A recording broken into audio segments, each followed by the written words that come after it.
М.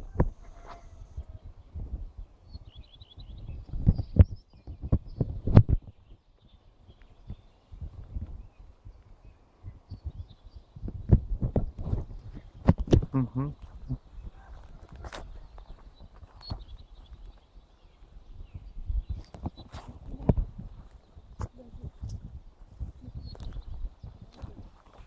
А цифры это, наверное, диаметр дерева, я так понимаю. А номера ты имеешь в виду? Ну да, вот, ну, то есть какой толщины.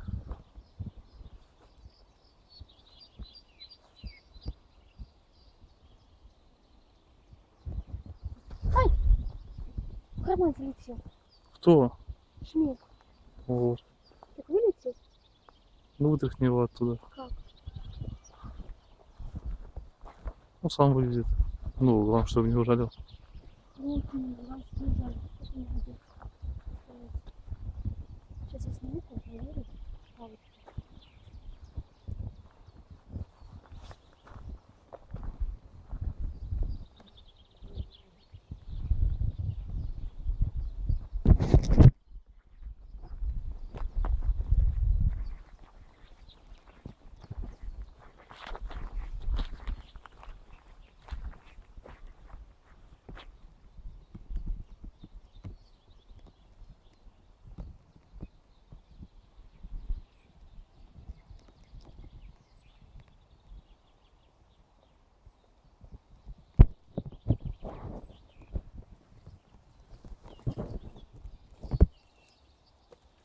Ну, такой.